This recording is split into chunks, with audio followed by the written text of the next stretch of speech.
toutes et à tous, c'est Hermès, j'espère que vous allez bien. Aujourd'hui, on va parler un petit peu de ce nouvel atterrage sur le S&P 500, donc félicitations à tous, tous les voyants sont au vert. On va parler un peu Bitcoin, on parlera de quelques crypto-monnaies, je répondrai aussi à 2 questions qu'on m'a posées sur YouTube ou sur le Discord, je ne sais plus, c'est pas très grave, mais n'hésitez pas à poser vos questions sur YouTube, je lis tous vos commentaires et je sélectionne les questions les plus pertinentes. Que fait le Bitcoin? Est-ce qu'il est toujours dans son range? Est-ce qu'on va faire, pourquoi pas, un petit short squeeze pour aller sortir tous ces vendeurs un peu agressifs qui commencent à shorter sous résistance ou au-dessus d'une résistance, pardon. C'est bien la dernière chose à faire. Au même titre qu'on n'achète pas sous résistance, et ben on ne shorte pas au-dessus des résistances. On va en parler maintenant et on essaiera de gommer un petit billet psychologique. Et j'avais remarqué quelque chose aussi sur Facebook, j'aimerais vous en parler. C'est peut-être pas très bon ce qui se passe actuellement sur Facebook et faire un parallèle entre Facebook, Amazon, Tesla, Apple et l'ensemble des cryptoactifs. Un peu de psychologie en fin de vidéo, ça peut être super intéressant qu'on échange là-dessus ensemble, on en parle maintenant. Mais avant de commencer, je vous invite bien évidemment à rejoindre le Discord des héros du marché. Vous y trouverez à l'intérieur une petite documentation d'une stratégie qu'on utilise et que moi j'utilise depuis plusieurs années maintenant, qui m'offre d'excellents résultats sur l'investissement moyen long terme, que ce soit sur les cryptoactifs ou que ce soit sur les marchés traditionnels. C'est une dizaine de pages, n'hésitez pas à la télécharger, c'est un petit Google Doc, vous en imprégnez, pourquoi pas vous en inspirer pour vous aussi mettre en place un plan d'investissement et pourquoi pas une stratégie d'investissement sur le moyen long terme. Merci également à tous ceux qui répondent au questionnaire des rois du marché. Merci infiniment, ça me permet moi de connaître mieux la communauté. On est plus de 2000 à avoir rejoint le Discord. Le lien d'ailleurs sera en description. Pour chaque question posée, vous avez la réponse me concernant. Si vous écoutez cette vidéo, j'ai validé tous les questionnaires. Donc lorsque vous répondez au questionnaire, je vous passe en membre confirmé sur le Discord. Si ce n'est pas fait pour vous, mettez-moi un petit commentaire ou envoyez-moi un message privé. Ça veut dire que je ne vous ai tout simplement pas trouvé votre pseudo sur le Discord, tout simplement. Bien évidemment, je ne récupère ni adresse mail, ni numéro de téléphone. C'est complètement confidentiel. Bravo pour le S&P 500 qui va probablement ouvrir en hausse aujourd'hui. Donc on est mardi dans l'après-midi quand je tourne cette vidéo. Donc vous verrez la vidéo que mercredi matin 7h comme d'habitude. Pourquoi? C'est pas très grave de la poster maintenant. On a le temps chez les rois, vous savez, on est plutôt moyen long terme. On attendra un petit break là sur mon MACD, l'indicateur technique de dynamique interne que j'utilise moi en 12, 26 et 9 périodes. Pourquoi 12, 26 et 9 périodes? C'est tout simplement le standard du MACD. Et moi j'aime bien voir ce qu'une majorité ou un grand nombre, très grand nombre de personnes voient en même temps que moi, tout simplement. Donc on attendra tout simplement cette clôture juste ici, de notre MACD. Si on vient clôturer au-dessus de notre ligne de coup ici, la dynamique interne sur notre MACD et sur le S&P 500 deviendra complètement haussière. Donc on attendra ça pour qu'on aligne tout simplement toutes les planètes et pourquoi pas faire de très jolis rallyes au printemps ou dans les prochains jours, prochaines semaines, bien évidemment. Actuellement, je suis en weekly, donc ça veut dire une petite bougie égale une semaine. On attendra bien évidemment les clôtures. Donc ça, c'était une chose très importante. Côté Bitcoin, on va peut-être aujourd'hui, je ne sais pas, peut-être demain, peut-être dans la semaine, faire ce qu'on appelle un short squeeze. Et si c'est pas le cas, on ira plutôt voir plus bas malheureusement. C'est pas vraiment ce qu'on essaye, même si on le sent et on le pressent par rapport au nombre de dériviers qu'il y a actuellement sur le marché et sur nos échangeurs. Beaucoup de comptes actuellement, et notamment sur Binance, sont en levier d'achat. Et malheureusement, le plus probable, qu'est-ce que c'est d'aller faire un petit tour plus bas. On le dit souvent. Par contre, il faut pas appuyer fort sur la gâchette si on voit le cours commencer à monter et de voir en fait un pressentiment de short squeeze se mettre en place. Un short squeeze, ça veut dire qu'il y a beaucoup de vendeurs en fait qui placent leurs ordres un peu sur le tard souvent et il y a des poches de liquidité et ça a été une question d'un des membres du Discord. Est-ce qu'on pourrait revenir un petit peu sur cette notion de poche de liquidité? Bien évidemment, des liquidités, c'est clairement des ordres soit de liquidation sur les dérivés, sur les contrats perpétuels futurs que vous retrouvez sur vos exchanges, notamment sur levier, x2, x3, x5, x10, x100, x125 parfois, même plus sur certains échangeurs. Bien évidemment, je ne recommande absolument pas, et notamment sur les cryptoactifs, de mettre des leviers, que ce soit dans un sens comme de l'autre. Moi, j'utilise des leviers dans un seul cas, c'est pour protéger mon capital. Lorsque je veux hedger ma position, j'avais fait une vidéo à ce sujet-là. C'était une petite vidéo pédagogique que vous retrouverez dans la playlist des rois du Bitcoin. Donc, c'est que dans ces contextes de marché que je protège ma position. Quelle est la situation de marché qui me proposera la prochaine fois et la prochaine ouverture en termes de zone de prix pour protéger ma position, elle est très simple, elle est ici entre les 618 et les 786, entre les 58 000 $ et les 63 000 $. Et ici, je mettrai un hedge position. C'est le seul cas de figure que moi j'utilise les contrats perpétuels futurs pour pouvoir protéger mon capital. Je reprends un exemple, j'ai 10 000 € aujourd'hui investis sur les marchés financiers, notamment cryptoactifs. Mon portefeuille investi, c'est 10 000 €. Et bien à ce moment-là, il serait probable qu'il faudra prendre pour protéger sa position dans le cas d'un retournement de marché beaucoup plus long terme qui se transformerait potentiellement en énorme M-top en weekly ici. Je pourrais protéger ma position. Je mettrai 1000 ou 1500 € en levier x3, x5, x10 pour couvrir au-dessus des précédents tops aux alentours des 70 000 $ et je protégerai ma position dans ce sens-là. J'ai fait une vidéo là-dessus pour ceux que ça intéresse, et puis je targeterai bien sûr l'infini. L'avantage de faire ce type de choses, d'accord, c'est tout le monde ne le fait pas, vous avez plein de possibilités pour pouvoir protéger votre capital et votre portefeuille. Moi j'utilise celui-ci, c'est quelque chose qui me convient très très bien et qui m'offre de bons résultats depuis que je suis sur les marchés financiers depuis quelques années maintenant, et à ce moment-là, si j'ai raison, et à ce moment-là, si j'ai raison. L'objectif, c'est de faire des nouveaux plus hauts. Donc, le but du jeu, quand on protège son capital, c'est d'avoir tort. Pourquoi ? Parce que ça veut dire qu'on pourra profiter de toute la hausse si mon hedge position vient à se faire liquider lorsqu'il est en position de vente. Mais si malheureusement le marché se retourne, un événement fondamental extérieur, un crack financier, un black swan ou tout ce que vous voulez, c'est souvent ici que les baleines prendront des positions de vente pour repousser le prix au même titre qu'ils l'ont fait ici, le feront probablement ici. Et je veux retrouver mon capital à hauteur de 10 000 € ici, j'aimerais le retrouver également à 10 000 € ou 10 000 $ ici. Pourquoi ? Parce que j'aurai couvert mon portefeuille et ma position. Mais quand on y sera, on le reprendra.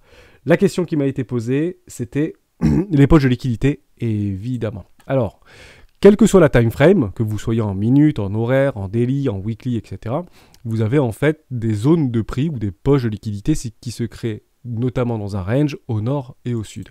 Vous en avez deux qui sont extrêmement bien définis. La première poche de liquidité de vendeurs agressifs se trouvera ici, tout simplement. Et les acheteurs agressifs, ça se positionnera plutôt ici. D'accord ? On a deux bornes de range et généralement, les liquidités se créent au nord et au sud, dans un range, tout simplement. Le marché décide. Et c'est que le marché qui décide, c'est pas forcément un groupe de personnes, des milliardaires, etc. C'est le marché qui décide et on ne sait pas qui est derrière le marché. Ça peut être une personne, un groupe de personnes ou des milliards de personnes qui vont décider en fait de la direction du prix et en fonction de ça, on va pouvoir agir en fonction de ce que l'on voit et non pas dans ce que l'on croit. Est-ce qu'on connaît la direction ? En amont, la réponse est non. Malheureusement, on ne connaît jamais la direction. Mais il est probable que si on vient à chercher ces pics de liquidité, il peut avoir une accélération du cours et à ce moment-là, poser des bottoms de marché pour repartir très fort au nord ou dans un second temps, aller chercher ces postes de liquidité au nord pour pourquoi pas aller chercher à perdre des poches de liquidité au sud. C'est ce qu'on appelle la chasse à la liquidité. Et le marché fait ça continuellement. La dernière fois qu'on a vu ce type de choses, on peut se le remarquer juste avant, il y avait des poches de liquidité dans ce range qui s'étaient positionnées au nord et des poches de liquidité qui s'étaient positionnées au sud. On a bien vu ici que le range était venu chercher les poches de liquidité au-dessus et aller les chercher juste en bas pour une continuation de tendance baissière à ce moment-là. Mais on ne sait pas, ça aurait très bien pu repartir très très fort vers le nord. Malheureusement, on ne peut pas le prédire, ce type de choses. En sachant que ici, la dynamique était baissière, ou la tendance court terme en daily était baissière avec ce M-top juste ici. D'accord, je vais tout effacer, on verra mieux.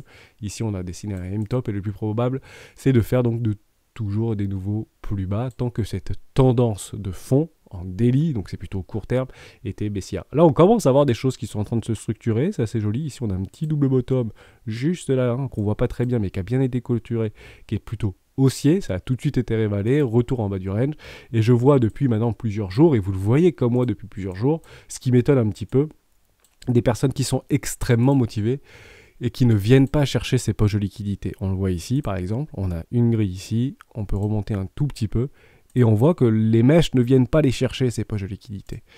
Bon, ça ne veut pas dire qu'ils viendront jamais les chercher, ça veut dire qu'il y a un groupe d'individus ou une groupe de personnes qui ne veut pas voir le prix aller plus bas. D'accord ? C'est très positif. Pourquoi ? Parce que ça veut dire qu'il y a de la demande. Ici, il y a clairement de la demande acheteuse. Juste en dessous, il y a une grosse poche de liquidité automatiquement de stops qui ont été mis sous les précédentes structures et les liquidités d'achat se créent juste en bas, d'accord, mais au même titre que les positions de short se créent juste en haut. Hein. Ok, donc les vendeurs se créent juste en haut. La dernière, c'est celle-ci, et puis après on pourra aller beaucoup plus haut, beaucoup plus haut, beaucoup plus haut, bien évidemment. Ok, donc ces poches de liquidité, il y en a partout et tout le temps. Ok, on peut en créer généralement sous des structures. Ici, il y a des grosses poches de liquidité, comme ici, il y avait une poche de liquidité qui s'est créée, et comme ici, il y avait une énorme poche de liquidité qui s'était créée. Est-ce que ça veut dire qu'on est parti la chercher? La réponse est non. En dessous, il y a moins de poches de liquidité. Les dernières, c'était juste ici aux alentours des 10 000 $. On en avait également juste ici aux alentours des 16 000 $. C'est pas forcé et obligatoire, et notamment quand il y a une forte tendance haussière, de venir chercher ces postes de liquidité. Si on vient les chercher, c'est qu'il y a une vraie motivation d'aller sortir et de sortir du marché les derniers acheteurs, ce qu'on appelle les derniers futurs millionnaires. Et souvent, ce sont les dernières entrées sur le marché et les premiers sortis, au même titre qu'ici il y avait les dernières entrées, les premiers sortis, bien évidemment. Mais la tendance de fond, et notamment sur la dynamique de prix sur notre Bitcoin, est totalement haussière. Il n'y a aucun problème pour ça. Le plus probable, c'est de bien évidemment faire de nouveau plus haut. Voici ces poches de liquidité, et là vous en avez également juste ici. D'accord? Hop, une grosse poche de liquidité qui se trouve sous les précédentes structures. Okay, et on le voit bien hein, que les baleines et les whales, hein, moi j'aime bien utiliser Bitfinex, sur les order books, vous voyez ici qu'il y a énormément d'acheteurs qui sont planqués. Hein. Enfin, ils ne sont pas planqués, puisque c'est difficile de se planquer lorsqu'on tout est visible sur les échangeurs, donc sur ces ordres limites, hein, d'accord. Pourquoi on ne vient pas les chercher, ou pourquoi on voit en fait que le cours stagne, ou en fait bouge très très peu. Ce qui fait le prix d'un actif, que ce soit sur les marchés traditionnels ou sur les cryptoactifs, c'est les market orders. Hein, c'est les ordres qui sont donnés au marché à un instant T.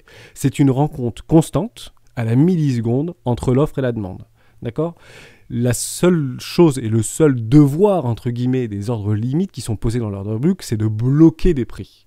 Et le fait d'avoir en fait des amas d'ordres ici positionné juste en dessous de la structure, d'accord, de ce range-là, ça a tendance à bloquer, à faire tampon sur le prix. Il faudra énormément de force vendeuse pour pouvoir casser en fait ces poches de liquidité, tout simplement.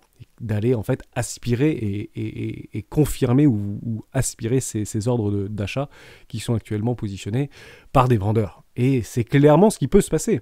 Hein. Je pense que même vous qui me regardez et qui m'écoutez, et merci infiniment, si vous voyez le Bitcoin commencer à partir vers les 44 000 $, je pense que vous ne serez pas serein et vous aurez peut-être tendance à appuyer sur vente parce que vous auriez peur que ça aille beaucoup plus bas. Ce n'est pas une impossibilité, mais clairement, il y a des gens qui se sont positionnés pour acheter vos Bitcoins actuellement. Et le marché fait ça continuellement. Et on voit des fois que ça ne marche pas. Hein, on est bien d'accord que juste ici, on voit qu'il y avait des gros ordres ici qui étaient positionnés. Le marché n'est toujours pas venu les filer. Tout simplement, ou les exécuter, bien évidemment. Donc ça, c'était important. On peut faire exactement la même chose au-dessus. Hein. Je vais changer de couleur, je vais le mettre en vert, par exemple. Juste ici, je vais le mettre en vert. OK. Également. Là, on a des poches de liquidité de vente qui se sont créées juste ici, bien évidemment, et énormément de poches de liquidité qui se trouvent au nord, tout simplement. Alors, laquelle on va le plus probablement aller chercher en premier? On ne sait pas lesquels on va aller chercher. Et on ne sait même pas si on va à terme aller les chercher. D'accord ? Si on met la saisonnalité, la tendance de notre côté, ce qui est le plus raisonnable et le plus rationnel à faire, le plus probable, c'est d'aller vers le nord et de continuer notre tendance. Hein, tout simplement. On peut aller faire une toute petite pique à la liquidité et aller chercher plus haut. Ce qui est important aussi de rappeler, c'est que quand on se retrouve en fait sur le précipice, c'est pas à ce moment-là que les chutes ou les hausses s'accélèrent. On part souvent d'un extrême vers l'autre. On le voit ici, par exemple. Alors d'ailleurs, il y avait une super pattern de Wyckoff ici qui sont en train de se reproduire juste là. Ce sont des patterns psychologiques. Hein. Pour ceux qui sont intéressés, Wyckoff, hein, vous pouvez les regarder sur Internet, c'est très intéressant. Mais pour revenir sur mon propos, on va chercher d'un extrême à l'autre. Ici, on est parti chercher l'extrême, on a confirmé des très jolies structures, on a même clôturé en délit juste ici, et on vient chercher un extrême à l'autre. D'accord ? C'est pas ici qu'on a accéléré en fait la baisse. Au même titre que ici, on est parti chercher un extrême pour essayer de tendre à aller chercher l'extrême à l'autre. On n'est pas réussi, on est revenu chercher l'extrême. C'est pas ici qu'on va faire des accélérations de mouvement. Au contraire, comme c'est clairement un marché très psychologique, on est parti très fort au nord. C'est exactement ce qui se passe ici. Ici, on n'a pas accéléré la chute, d'accord? Même si c'est clairement ce qui s'est passé derrière. On est parti chercher une zone de rechargement, de short ou de vente logique sur notre 618 et on a accéléré la dynamique. Ok, on est bien parti d'un extrême à l'autre. Donc ici, le plus probable, et ça c'est un peu contre-intuitif, c'est d'aller chercher nos vendeurs agressifs sans pour autant aller casser nos précédents lows et clôturer au-dessus de nos précédents heights, pour après derrière continuer la dynamique. Ok, c'est pas ici qu'on verrait, c'est moins probable de voir ce type de choses plutôt que de voir une chasse à la liquidité pour après derrière poser un bottom de marché et pourquoi pas continuer la tendance de fond, long terme. Au même titre que ici, d'accord, c'est pas là qu'on va accélérer la tendance, c'est pas là qu'on va accélérer la chute, c'est on va chercher les extrêmes pour après derrière embrayer la tendance. Ok, donc ça c'est super important et ça fait beaucoup travailler nos sentiments et nos émotions. C'est complètement normal. Le marché adore faire ça. Au même titre qu'ici, je le vois juste là avec vous, on va structurer un range. Juste ici, on ne vient pas chercher nos précédents lows. On casse le range par le haut dans l'extrême et derrière, on va chercher très fort par le bas. On est bien d'accord que c'est lorsqu'on a vu l'extrême du haut qu'on est parti de l'extrême du bas, tout simplement. Et on fait la même chose ici. Ici, on ne va pas casser nos précédents lows. Je vais zoomer un petit peu. Moi, j'ai un grand écran, mais peut-être que vous n'avez pas un grand écran. Juste ici, vous allez chercher en fait, vous n'allez pas chercher cette petite bougie ici. On ne vient pas la chercher alors qu'il y a vraiment des poches de liquidité complètement logiques sous ces précédents lows. On ne vient pas les chercher. On casse le range par le haut, d'accord, qu'on a vu ici. On travaille au-dessus et derrière, on va chercher très profondément. Donc c'est plutôt dans ce type de configuration de marché qui est complètement contre-intuitif, qui n'est pas logique, puisqu'on voit qu'on valide des structures de marché de retournement avec des doubles bottoms en daily, mais malheureusement, on va chercher toujours plus bas. Bon, alors, qu'est-ce qui va se passer ici? Je pense qu'on est mûr, moi, pour aller chercher de nouveaux sommets. Je pense que la saisonnalité, on pose des bottoms en hiver, ça tombe bien, on est en plein hiver. Ce qui n'est pas improbable, il est moins risqué, entre guillemets, d'aller prendre des profits assez rapidement ici, en attendant d'aller chercher la liquidité qui se trouve au sud, d'accord? Mais après, derrière, ça peut repartir très très fort, ok? Et c'est ce qu'on appelle une machine à laver, tout simplement. Donc ça permet clairement de sortir tous les traders amateurs, les moins initiés, qui ont tendance à acheter rapidement et malheureusement à vendre rapidement leur token. Voilà, je voulais faire un petit update là-dessus, je trouvais ça intéressant pour retravailler sur les poches de liquidité. Donc le marché n'est qu'une constante machine à laver et actuellement nous sommes dans de l'incertitude au milieu de rien. On est clairement sur Bitcoin au milieu de rien. Le cours, ce qu'on appelle, c'est que le cours se cristallise. On est actuellement en train de travailler notre 0,50%. On est au milieu du range, au milieu d'un énorme range, au milieu de rien, tout simplement.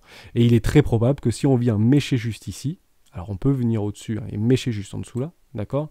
Si on serait sur notre 618 et notre 618 dans nos retracements de Fibonacci est probablement et généralement extrêmement défendu, extrêmement acheté. On verrait d'ailleurs qu'on serait juste ici en train de retester une ligne de coup d'un précédent W, c'est très très joli, très très propre, au même titre qu'on avait fait ici. Si on refait cette pattern, regardez là, vous voyez cette pattern, on va chercher l'extrême. Ici, on pourrait aller chercher l'extrême, sortir tous les vendeurs, faire un short squeeze et derrière, aller chercher notre 0,618. Et là, on est venu chercher aussi une précédente ligne de coup. Regardez comment c'est juste chirurgical. Vous voyez cette ligne de coup de cette énorme structure en W weekly ici. On est venu la taguer, on clôture juste au-dessus et derrière, on repousse très fortement le cours.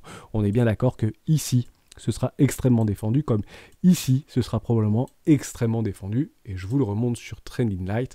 On a des positions d'achat ici qui sont assez volumineuses. On parle de millions de Bitcoin ici positionnés à l'achat. Donc ça, c'était super important. On m'avait posé une question sur les gaps aussi. À quoi ça, on en avait parlé hier dans la vidéo. À quoi ça sert les gaffes? Pourquoi on peut les jouer? Qu'est-ce que c'est en fait? Ça reste en fait comment on appelle ça? Des concepts psychologiques. On a tendance à créer en fait psychologiquement ce qu'on appelle des fractales, des choses qui se répètent continuellement sur les marchés financiers. Et il s'est avéré que depuis la nuit des temps sur les marchés financiers, depuis que les marchés sont marchés, depuis que c'est ouvert la semaine et que c'est fermé le week-end, il y a parfois des amas d'ordre et des amas d'achat qui se positionnent le lundi pour créer des gaps haussiers ou des gaps baissiers, des gaps de consolidation, des gaps de rupture, des gaps de continuation, des gaps communs.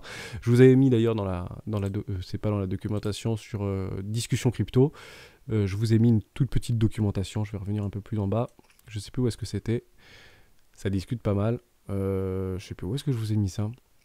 Je sais, voilà, c'est juste là, je vous ai mis en fait sur Bob Trader les gaps en bourse, des statistiques surprenantes. Je vous laisserai la découvrir, c'est une toute petite page, ça se lise très très facilement.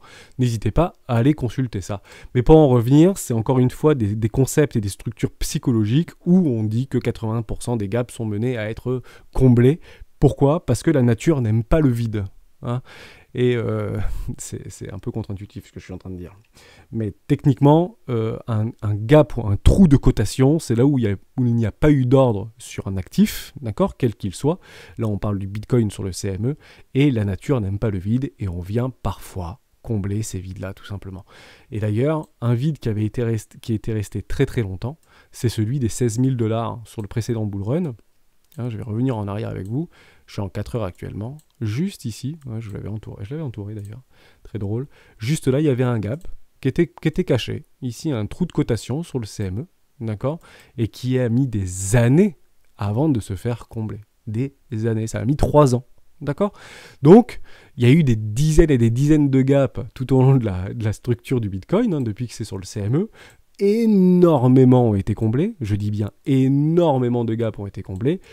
Et c'est quelque chose qui se répète continuellement dans le temps. Donc on a des nouveaux gaps qui se sont créés. Le plus bas gap, c'est aux alentours des 3380 $, d'accord, sur le Bitcoin. Est-ce que ça veut dire qu'on viendra le chercher un jour ? C'est pas une obligation, d'accord ? Mais on peut peut-être estimer, de façon rationnelle, que peut-être que 80% de ces gaps viendront, tôt ou tard, à être comblés. On ne sait pas ce que le Bitcoin va faire. Le Bitcoin peut partir à 150 000 $ et redescendre aux alentours des 6 000 $ sur une mèche, sur une clôture du bougie. Et il y aura à ce moment-là des événements fondamentaux qui expliqueront cette chute-là. On a tendance, en tant qu'être humain, à rationaliser tous les concepts, que ce soit des concepts de marché, etc., pour pouvoir en fait nous rassurer. Et on expliquera que c'est la fin des temps parce que, je sais pas moi, les USA bannissent le Bitcoin. Voilà. Pourquoi le Bitcoin est à 3000 $? Parce que les USA ont banni le Bitcoin. Allez savoir, on ne sait pas. Ou parce que d'autres crypto-monnaies vont remplacer le Bitcoin. On vous dira peut-être que dans 1 an ou 2 ans ou 3 ans, Bitcoin égale 3000 parce que Bitcoin 2 égale 1 million. Je sais pas. Parce que ça va répondre à plusieurs problèmes actuellement sur le protocole blockchain, etc. On peut imaginer tout ce que vous voulez. À chaque mouvement de marché, on trouve toujours des explications. On passe tout de suite à voilà, poche de liquidité, j'y ai répondu, donc ça c'est fantastique. Fantôme, c'est Niptuck75 qui voulait qu'on parle de Fantôme. Fantôme très intéressant, bravo à toi puisqu'il a pris ses 110%, hein, il a suivi la stratégie des 4 rois et il a pris ses profits, donc je suis très content pour toi. Tu ne regretteras jamais à prendre tes profits, donc il a dû investir, alors je vais repasser en daily, ce sera plus simple. Voilà. Donc, je suis dans Fantôme, oui, tout à fait. J'avais pas réussi à prendre ma petite mèche ici. J'étais arrivé un tout petit peu sur le tard. J'avais pris déjà mes profits. Donc ça, c'est fantastique sur Fantôme. Toi, tu es rentré un peu plus tard, me semble-t-il. Je pense que si tu as réussi à prendre tes 110%, c'est génial. Donc, tu as dû rentrer ici sur une mèche un peu basse. Bien joué, hein, un peu warrior. On était dans une zone de rechargement d'achat. Je pense qu'on est venu taguer les 0,618. On va venir en fait juste ici. Donc, je vais enlever ça et on va le tirer là-bas. Hop, ça aussi, on va l'enlever, c'est pas très très grave. Fantôme très intéressant. Ok. Est-ce qu'on est venu taguer les 618 ? La réponse est oui, on est bien venu chercher une zone éco-classe. Donc tu as bien suivi la stratégie, c'est très bien. Hein, c'est formidable. Si ça t'aide, c'est une super nouvelle. Derrière, tu as pris un ordre un peu warrior. Tu avais décidé de ne pas mettre all-in, bien évidemment. Donc tu as mis un ordre ici, éventuellement un ordre là, et tu aurais attendu une très jolie structure de retournement en weekly si jamais ça ne t'avait pas donné raison. Le plus important, qu'est-ce que c'est ? C'est de prendre le plus rapidement possible son profit. Si tu arrives un peu en warrior, voilà, 130%, donc vous pouvez prendre vos profits. Est-ce que c'est intéressant ici de prendre des profits ? Je vais tout effacer sur Fantôme et on va aller chercher ce qui est en train de se passer. Oui, c'est très intéressant parce que là maintenant on rentre dans une zone de rechargement de vente logique. Ok ? Donc des gens vont nécessairement prendre des profits dans cette zone-là. C'est une certitude absolue. Je ne dis pas que ça ne peut pas aller plus haut, je dis juste que des gens vont prendre des profits et des massive profits, ou un tech profit, tout simplement. Ou edge position, ce qui revient à peu près au même. Mais ici, c'est une très bonne solution. Si vous êtes actuellement dans Fantôme et que vous êtes arrivé un petit peu sur le tard ici, et vous avez attrapé le train en route, c'est très intéressant de prendre des profits ici parce que vous n'êtes pas à l'abri de voir ce type de structure en train de se positionner et derrière faire une énorme structure de retournement et de repartir côté Fantôme dans un bear market. Voilà. Et si vous avez tort, à ce moment-là, ça partira très fort, très bien, mais par contre, vous avez déjà sécurisé votre position. Pour vous, Fantôme, c'est gratuit. D'accord? Et pour toi, maintenant, si tu as pris tes 110%, Niptuck, bah pour toi, Fantôme, c'est gratuit. Et maintenant, tu peux lui laisser faire, tout simplement, sa petite vie. Quels sont les objectifs de prix sur Fantôme? On efface tout, on va chercher les structures précédentes. Je vais chercher mes bottoms de marché. Donc, ma précédente grosse structure, c'était juste ici sur Fantôme. Je vais aller le chercher. On va prendre ici la précédente structure en W Weekly, qui était juste là, hein, ce magnifique W Weekly, double bottom. Et on peut aller targeter des objectifs de prix complètement réalistes. Ici, les 618 aux alentours des 3,91 $. On peut monter un peu plus avec les 5,76 $ à 2,618 et une target finale que moi j'utilise dans les prises de profit ultimes, que je sortirai entre 50 et 90% de ma position aux alentours des 7,60 $, juste ici. Est-ce que Fantôme a les capacités actuellement d'atteindre les 7,60 $? Oui, bien sûr. Bien évidemment, mais au même titre qu'il peut très bien nous proposer un retournement de tendance très long terme. D'accord? Donc, il faut faire attention à ça. Malheureusement, on ne sait pas de quoi est fait l'avenir, mais si aujourd'hui vous avez pris vos profits et que ce truc, votre objectif final, votre roi de cœur, en fait, pour vous, qui est votre objectif psychologique final, atteint les 7,60 $, vous ne regretterez pas d'avoir pris des profits ici. Vous ne pouvez pas regretter de prendre des profits. On ne regrette jamais d'avoir pris des profits. D'accord? Tout ça. Donc bravo à toi pour Fantôme. On voulait aussi parler de BNB. Et ben, on va parler de BNB. BNB qui est très intéressant. Top 5 des crypto-monnaies. On ne le croyait pas quand c'était à 5 $. Aujourd'hui, c'est à 517 $. Qu'est-ce qui est en train de se passer actuellement? Mais il est en train, tout simplement, au même titre qu'Ethereum, ils se portent extrêmement bien. Ils font tout simplement du suivi de tendance sur BNB. Est-ce qu'on achète maintenant? La réponse est non. Par contre, on voit très bien qu'on est en train de travailler, mais de façon chirurgicale, notre premier arrêt des 382.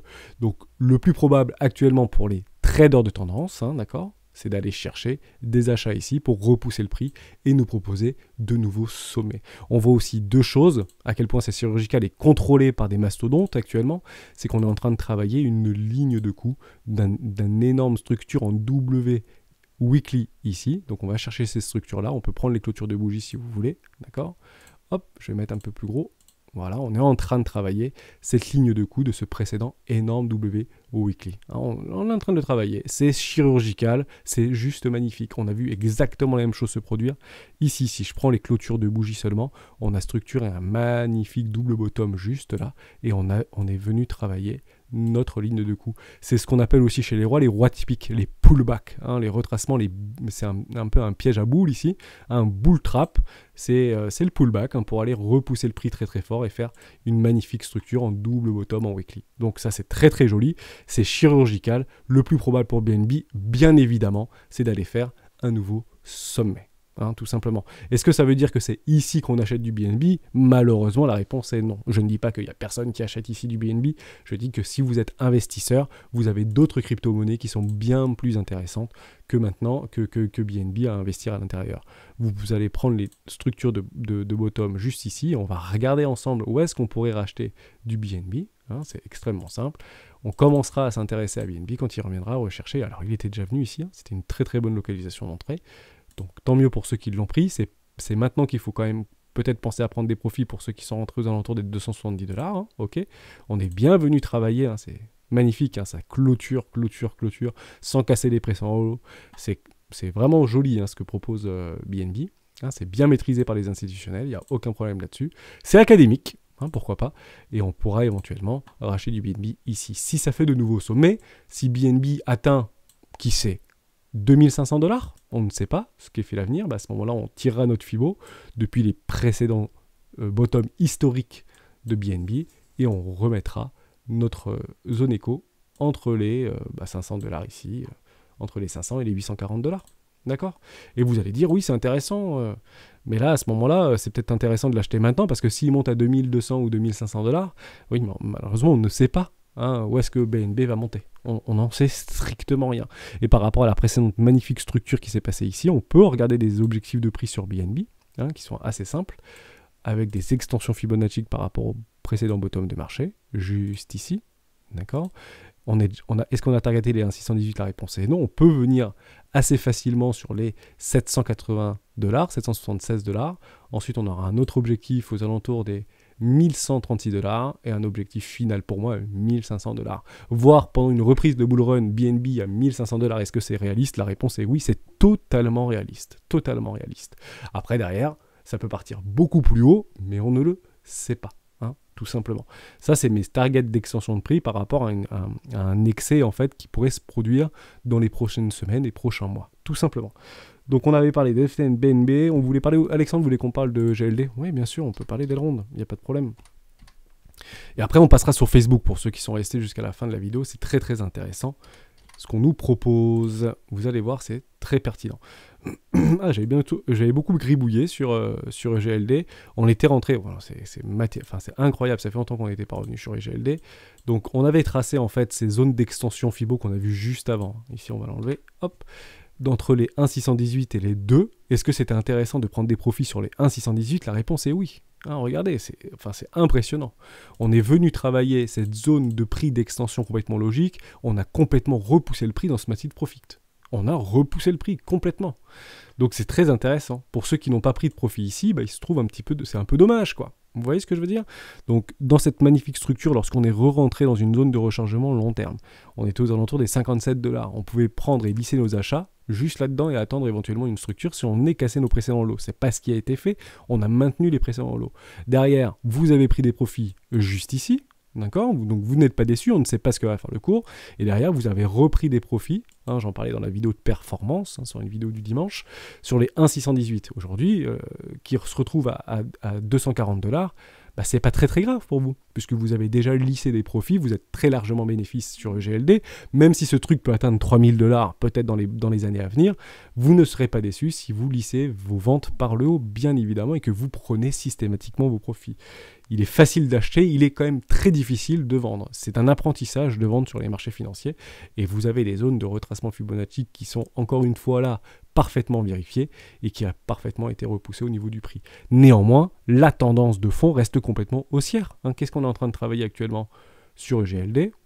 On va regarder ça tout de suite par rapport au précédent bottom de marché. On est en train de... on revient. C'est incroyable. Si je prends vraiment les structures ici précédentes très très lointaines, on vient mais quasiment sur les 0,618. C'est chirurgical, ces retracements Fibonacci, c'est vraiment impressionnant. On a cassé le premier arrêt, donc le plus probable c'est quoi? C'est de refaire un tour en zone de rechargement d'achat long terme. C'est exactement là, la classe éco et la première classe. Peut-être que dans les prochains jours, prochaines semaines, EGLD va venir faire un petit tour ici sans pulvériser ses précédents lots. Les précédents lots sont bas, ils sont à 65 $. Donc on peut aller beaucoup plus bas sur EGLD dans les prochaines semaines, c'est aucun problème là-dessus. Mais on pourra éventuellement pour les passants attendre des jolies structures ou placer un petit ordre ici sur les 200 $ et replacer un ordre à moins 40%, moins 30% aux alentours des 120 $, 130 $, et attendre une magnifique structure sans casser nos précédents lots. D'accord? Le train est complètement parti sur GLD. Malheureusement, on ne peut pas acheter ici. Il n'y a que les traders de suivi de tendance qui peuvent acheter ici, qui se sont d'ailleurs déjà bien fait rincer pour le coup. À mon avis, il y a moins de monde ici. C'est un petit peu chaotique. Notre ami GLD, on vient chercher et bien taguer ces lignes de coups précédentes sur des énormes structures. On les travaille juste en dessous. Bon, c'est chaotique sur GLD, tout simplement. Mais des personnes s'en fichent que ce soit chaotique. Pourquoi? Parce qu'ils prennent tout simplement les profits dans la montée. Voilà pour ça. On finit sur Facebook. Je voulais vous en parler, c'est super important. On va aller sur Nasdaq, parce qu'il y a un truc que j'ai vu qui diffère des GAFAM, comme Tesla, comme Amazon ou comme Apple. Bon, Facebook FB, on va aller dessus, c'est où Facebook FB? On va revenir dessus. Formidable. Bon, il y a un truc qui est en train de se passer sur Facebook qui n'est pas très très joli. L'histoire, c'est pas chouette. On a By the Rumor, c'est The News. Donc on a parlé du métavers, c'était fin octobre. On en parlait depuis début septembre, du métavers, etc. Donc ça n'a pas été très bien perçu par le marché. En fait, on a essayé de créer ici un top de marché provisoire sur Facebook, alors qu'on commençait à parler de nouveautés, et notamment du métaverse, où ça commence à de plus en plus en fait travailler sur les médias, etc. Bon, ça a été annoncé au niveau du nom Meta comme métaverse, me semble-t-il, fin octobre. Fin octobre, il y a eu un petit rebond technique, mais d'ailleurs, on va structurer et pulvériser ces précédents lots. C'est pas très très joli ce qui est en train de se passer sur Facebook actuellement. Je vais passer en weekly, et comme ça, vous allez comprendre tout de suite. On a structuré, et malheureusement, on a confirmé un M-top, donc un retournement de tendance moyen-long terme, sur Meta, donc sur Facebook, d'accord, avec cette structure qui a été bien clôturée juste ici. Hein. Ça ne trompe pas. Hein. On ne peut pas dire que ce n'est pas arrivé. C'est arrivé. On a bien clôturé une semaine en dessous de ici, hein, une zone de cette ligne de coup de notre M-top. Ce qui se passe ici, c'est clairement pour aller chercher les copains. Maintenant, tous les rebonds techniques, c'est pour être shorté. Donc le plus probable maintenant pour Facebook, c'est pas de faire un nouveau plus haut, d'accord ? C'est d'aller faire un nouveau plus bas. Un nouveau plus bas jusqu'où ? Ça va peut-être un petit peu vous faire mal, jusqu'au premier arrêt. Donc jusqu'au 242 $. Je ne dis pas que ça va aller, je dis qu'actuellement dans cette dynamique et de structure de marché, ce qui ne s'était pas passé ici, hein, vous voyez qu'ici il y avait la même chose, hein, on avait une énorme structure de retournement, mais on n'a pas clôturé. Or là, le signal a été donné. Donc le monde entier, les gros institutionnels et les gros traders et les baleines ont vu que le signal avait été donné sur la dynamique de prix de Facebook où il y a un retournement de tendance. Voilà, ça c'est clair, net et précis.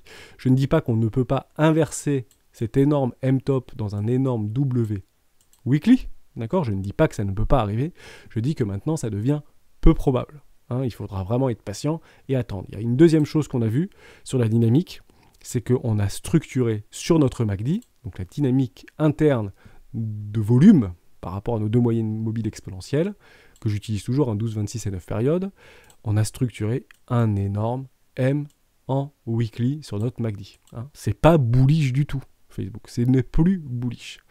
Donc on se dit, ok, mais Facebook c'est une GAFAM, etc. Ça fait des revenus canonissimes, etc. Donc pourquoi Facebook se casse un peu la tronche ? Pourquoi Amazon nous propose des gaps de rupture assez méchants ? On en parlait d'ailleurs dans la vidéo d'hier, des gaps.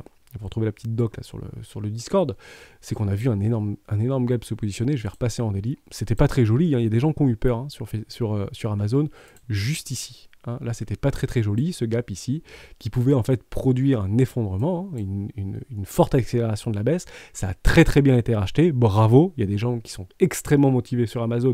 Pourquoi ? Parce que ça fait des résultats et des bénéfices exponentiels, et c'est canonissime hein, ce qui est en train de se produire.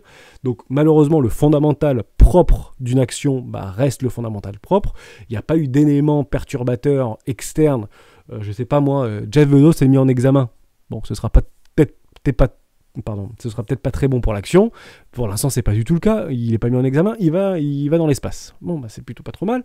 Mais derrière, des choses comme ça, c'est pas très très joli à voir. Et on voit très bien qu'on vient combler ce gap. On va même presque tendre à un nouvel ATH. On le fait pas, c'est repoussé, etc.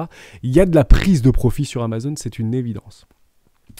Mais par contre, ça ne se passe pas, et notre dynamique de prix en daily ou en weekly, en fait, reste haussière sur Amazon, il n'y a pas de problème, mais on pousse de plus en plus à la divergence. Ok ?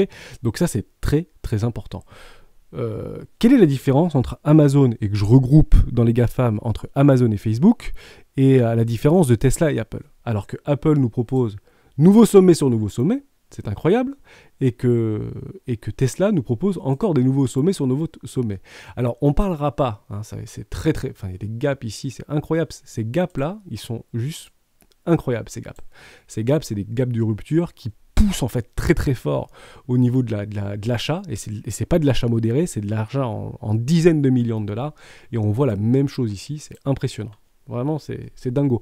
On l'avait vu sur le Bitcoin, ces petits gaps, quand on était proche des 30 000 $, on avait vu ce type de gap et ça avait fait un nouveau sommet formidable, probable que Tesla dans les prochains jours fasse un nouveau sommet. Donc bravo à tous ceux qui sont dans Tesla. C'est extrêmement risqué, d'accord ? C'est très spéculatif. Aujourd'hui, Tesla, il faut être bien armé pour pouvoir trader Tesla. C'est plus du tout de l'investissement aujourd'hui. Hein. Pour les investisseurs, on en rachètera plus près des 300 $.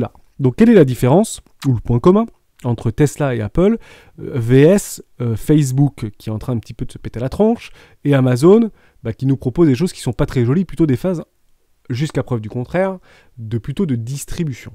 D'accord ? En fait, c'est tout simplement que Apple et Tesla ont une énorme communauté. Ils ont une communauté de maximalistes ultra défensifs. tout simplement.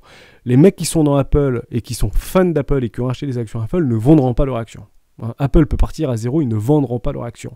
Tesla, il y a des maximalistes Tesla. Ils font des résultats canonissimes, même si c'est beaucoup sur les quotes-parts d'échecs écologiques du gouvernement américain, ou partout en Europe d'ailleurs, mais leur principal revenu c'est clairement sur de la subvention. Bref, ils ont quasiment vendu 1 million de véhicules. La croissance de production et de vente de Tesla est juste extraordinaire. Et la communauté qui est derrière est extraordinaire. Et ça me donne un parallèle, et je finirai là-dessus cette vidéo, ça me donne un parallèle propre par rapport à tout ce qu'on voit sur les crypto-actifs. En fait, c'est quoi la différence entre une crypto et une action? C'est qu'en fait, derrière chaque crypto-monnaie, il y a une communauté. Derrière chaque crypto-monnaie, il y a une communauté. Il y a des développeurs, il y a des personnes qui créent la crypto-monnaie, qui racontent l'histoire de la crypto-monnaie, qui ont une vision pour cette crypto-monnaie, mais chaque crypto-monnaie ont une communauté qui les propulse et qui les suivent quotidiennement. Voilà. Donc c'est clairement le point commun pour moi entre des actions des GAFAM type Tesla, type Apple, à la différence de Facebook. Alors oui, il y a des utilisateurs sur Facebook, mais il n'y a pas des maximalistes Facebook. En tout cas, on les voit moins sur les réseaux. On est plutôt en train de taper un petit peu du poing sur la table contre Facebook parce qu'ils nous récupèrent toutes nos données, ou que sur Amazon qui paye mal ses salariés ou je sais pas trop quoi. Enfin, il y a beaucoup de fun entre guillemets, hein, vérifié ou pas sur ce type de boîte que sur Tesla ou que sur Apple. Hein. Apple vend ses téléphones de plus en plus chers, et ben on est prêt à les acheter de plus en plus chers. D'accord ? C'est juste incroyable. Donc, c'était un petit peu mon parallèle que je fais entre aujourd'hui ce qui se passe au sein même des GAFA et ce qui se passe aujourd'hui dans les crypto-monnaies. C'est, je pense, ça le salut de nos crypto-actifs et ce pourquoi nous sommes intéressés à ce type d'univers. C'est clairement que c'est régi aujourd'hui et guidé et mené par des communautés. Je finirai là-dessus. J'espère que je vous ai gommé quelques billets psychologiques, que je vous ai aidé peut-être ou rassuré. Pourquoi pas. Et on se retrouve demain dans une prochaine vidéo des rois du Bitcoin. Ciao.